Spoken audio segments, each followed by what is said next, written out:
భారత్ పాక్ మధ్య ఏ క్షణం ఏం జరుగుతుందో తెలియని పరిస్థితి.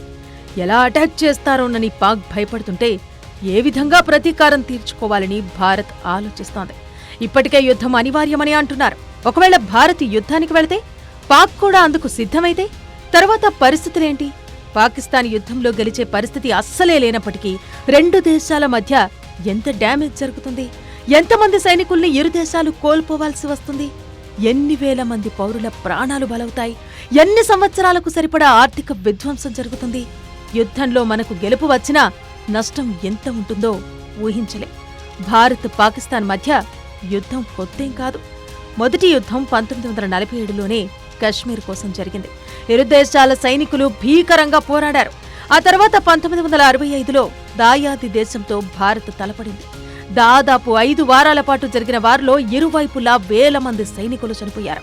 భారత్లో దాదాపు 3000 మంది సైనికులు బలయ్యారు. పాక్లో 3800 మంది ప్రాణాలు కోల్పోయారు. ఆ తర్వాత రెండు దేశాల మధ్య అతిపెద్ద యుద్ధం 1971లో జరిగింది. బంగ్లాదేశ్ విమోచన అంశం ప్రధాన అజెండాగా సాగిన వారిలో భారత్ పైచేయి సాధించింది. కానీ ఈ యుద్ధంలోనూ 3000 మందికి పైగా సైనికులు ప్రాణాలర్పించారు. అంతేకాదు, తూర్పు పాకిస్తాన్, బంగ్లాదేశ్లో లక్షల మంది పౌరులు చనిపోయారని అంచనా. ఇది అతి తక్కువ కాలంలో ముగిసిన యుద్ధం. ఆ తర్వాత భారత భూభాగంలో అక్రమ చొరబాట్లను గుర్తించిన ఇండియా పాక్పై తప్పనిసరి పరిస్థితుల్లో యుద్ధం ప్రకటించింది. దాదాపు 60 రోజుల పాటు సాగిన వారిలో 600 మందికి పైగా భారత సైనికులు అసువులు బాశారు. 1300 మంది జవాన్లు గాయపడ్డారు. ఇక పాకిస్తాన్ సైన్యం ఎంతమంది చనిపోయారో లెక్కేలేదు.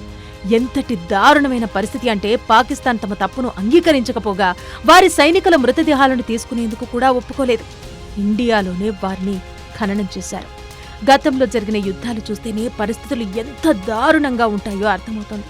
అంతెందుకు, ప్రస్తుతం జరుగుతున్న రష్యా యుక్రెయిన్ యుద్ధమే గమనిస్తే అత్యంత శక్తివంతమైన దేశమైన మాస్కోనే పీకల్లోతు కష్టాల్లోకి వెళ్ళింది. యుద్ధం సులభంగానే ప్రారంభించిన పౌరులను, సైనికులను కోల్పోవటంతో పాటు ఆర్థికంగానూ దెబ్బపడింది. ఇక యుక్రెయిన్ గురించి ఎంత తక్కువ చెప్పుకుంటే అంత మంచిది. ఇలాంటి పరిస్థితుల్లో భారత్ యుద్ధాన్ని ప్రకటిస్తే విజయం ఖాయమైనప్పటికీ ఎన్ని రోజులు పడుతుందో చెప్పలే. మరోవైపు కొన్ని కష్టాలు తప్పవు. ఒక్కో రోజుకు దాదాపు కొన్ని వేల కోట్లు ఖర్చు చేయాల్సి ఉంటుంది. ఒకవేళ పాకిస్తాన్కు చైనా మద్దతు ప్రకటిస్తే భారత్కు అమెరికా సపోర్టు లభించినా గెలుపు కోసం మరింత శ్రమించాల్సి ఉంటుంది. ఎంత నష్టపోతామో తెలీదు, ఎంతమందిని కోల్పోతామో తెలీదు. కానీ ఉగ్రదాడులను ఇలాగే పాక్ కొనసాగిస్తే యుద్ధం తప్ప మరో మార్గం లేదు.